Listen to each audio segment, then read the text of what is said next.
Offshore banking এর আওতায় প্রযুক্তির মাধ্যমে ঘরে বসেই বাংলাদেশের ব্যাংকে বৈদেশিক মুদ্রা সঞ্চয় করতে পারবেন প্রবাসীরা। চাইলেই বা অ্যাকাউন্ট থেকে অর্থ সহজেই নিতে পারবেন বিদেশে। এ ধরনের লেনদেনে প্রবাসীদের জন্য থাকছে কর ছাড় ও লেনদেন ফি অব্যাহতি সুবিধা। নিউ ইয়র্কের একটি হোটেলে offshore banking fixed deposit scheme নিয়ে সেখানে বসবাসরত প্রবাসী ও বিনিয়োগকারীদের সাথে মতবিনিময় সভায় এমন তথ্য জানান রাষ্ট্রীয় ও বেসরকারি খাতের 4 ব্যাংকের শীর্ষ নির্বাহীরা। এ সময়ে বাংলাদেশের অর্থনীতির ভিত মজবুত করতে রিজার্ভের ভূমিকা তুলে ধরে প্রবাসীদের অফশোর ব্যাংকিং ডিপোজিট স্কিমে অ্যাকাউন্ট খোলার আহ্বান জানান ব্যাংকের এমডিরা।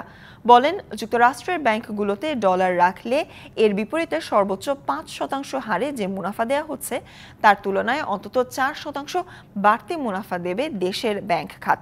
এছাড়া দেয়া হবে কর ছাড়, এয়ারপোর্টগুলোতে লাউঞ্জ ব্যবহারের সুবিধা, যাতায়াত সুবিধা সহ বিশ্বের যে কোনো দেশের ব্যাংকগুলোর এটিএম বুথ থেকে টাকা তোলার সক্ষমতা। অনুষ্ঠানে কেন্দ্রীয় ব্যাংকের ডেপুটি গভর্নর কাজী সাইদুর রহমান বলেন, গ্রাহকদের ব্যাংক খাতে আস্থা ফেরাতে সব ধরনের নজরদারি রাখছে কেন্দ্রীয় ব্যাংক। সঞ্চয়ের টাকা আপনি কোথায় রাখবেন?